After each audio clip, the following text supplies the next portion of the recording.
Bismillahirrahmanirrahim. Assalamualaikum warahmatullahi wabarakatuh. Alhamdulillah, wassalatu wassalamu ala man la nabiyya ba'da, amma ba'du. Apa kabar anak-anakku semuanya?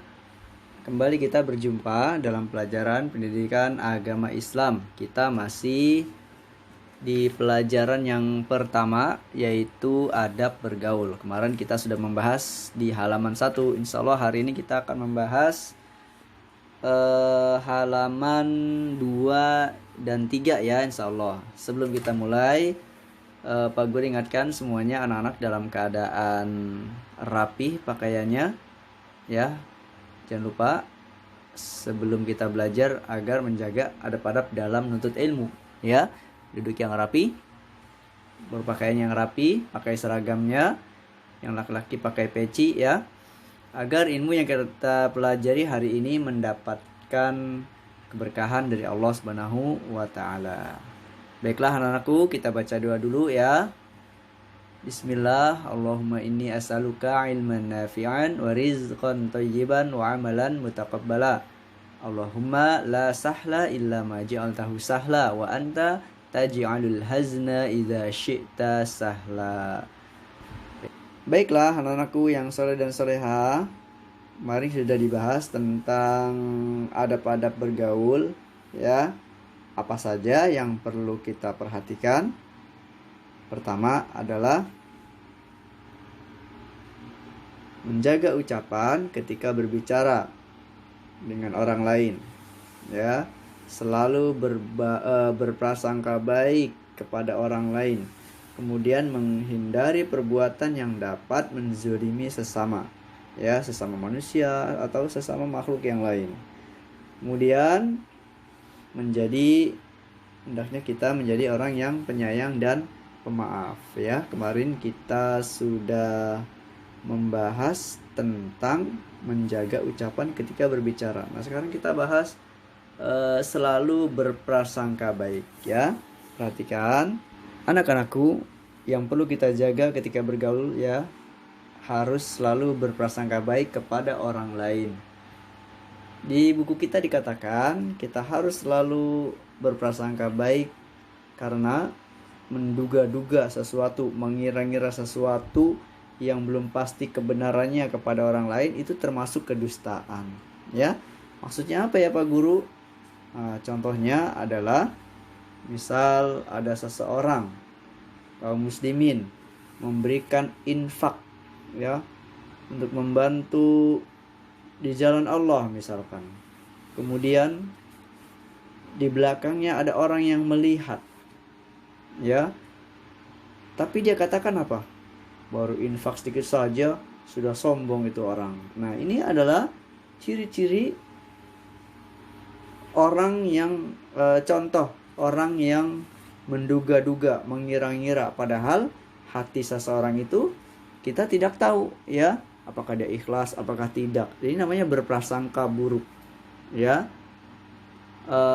Orang yang seperti ini ya, orang yang selalu berprasangka buruk itu merupakan sifat dari orang-orang munafik ya.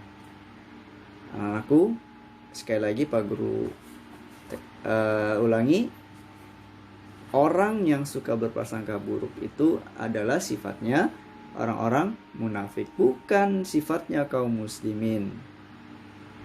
Maka dari itu hendaklah kita menjauhkan sifat buruk sangka kepada orang lain dari diri-diri kita ya.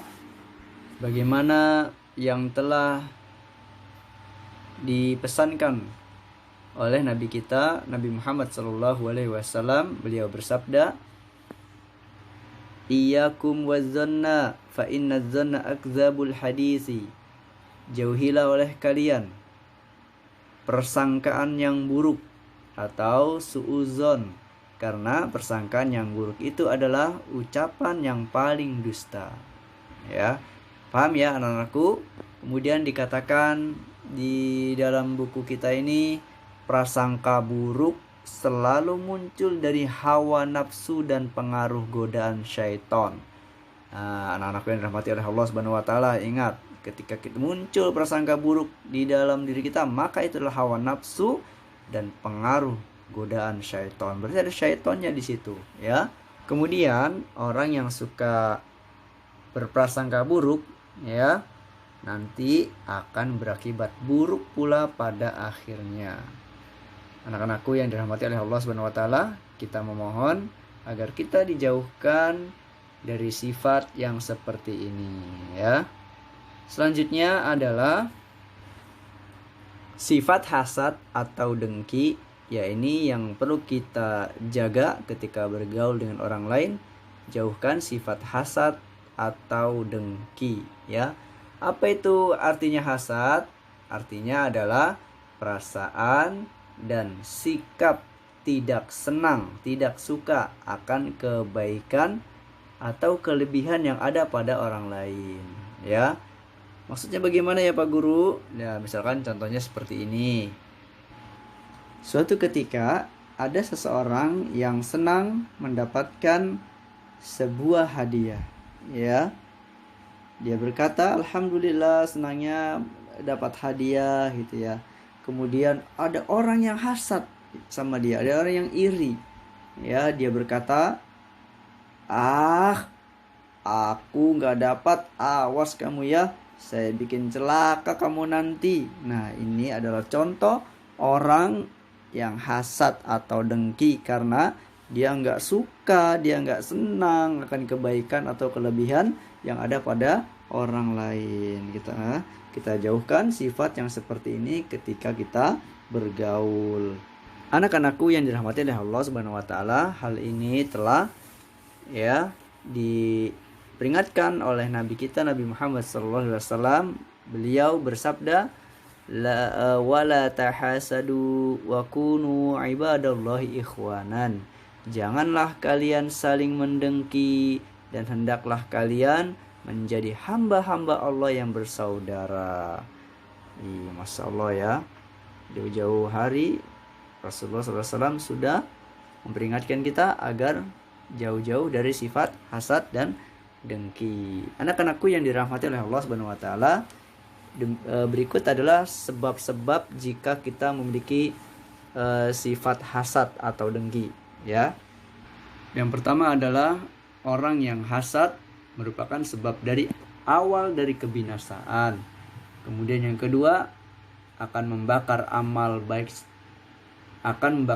baik seperti api membakar kayu. Kemudian sebab selanjutnya adalah akan menghancurkan amal kebaikan seseorang.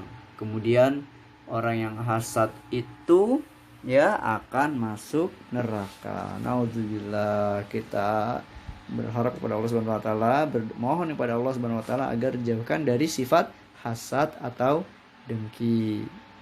Anak-anakku yang dirahmati oleh Allah Subhanahu wa taala, adab selanjutnya adalah ketika kita bergaul hendaknya menjadi seorang yang penyayang dan pemaaf, ya.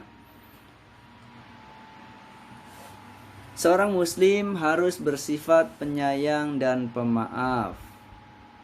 Rasulullah Shallallahu alaihi wasallam bersabda, ya, man la yarham la yurham.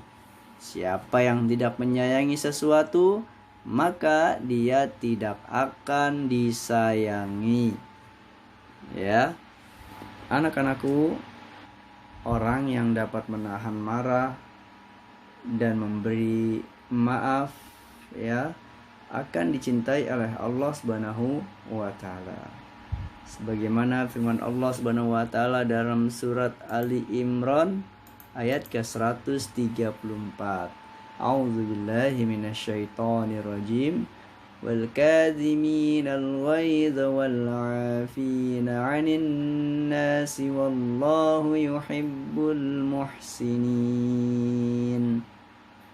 Dan orang-orang yang menahan amarahnya serta memberi maaf orang lain, maka sesungguhnya Allah menyukai orang-orang yang berbuat baik. Masya Allah, ya. Rasulullah SAW juga bersabda, "Laisa syadidu bisur'ati, innama syadidu alladhi yamliku nafsahu 'indal ghadabi." Orang yang kuat bukanlah yang mampu mengalahkan lawannya. Ya, tapi orang yang kuat ialah yang mampu menahan diri ketika marah, ya. Sebagaimana dalam hadis yang lain yang kita sudah hafal semuanya anak-anak ya, la taqdab walakal jannah, janganlah kamu marah maka bagimu surga. Anak-anakku yang dirahmati oleh Allah Subhanahu wa taala, ya.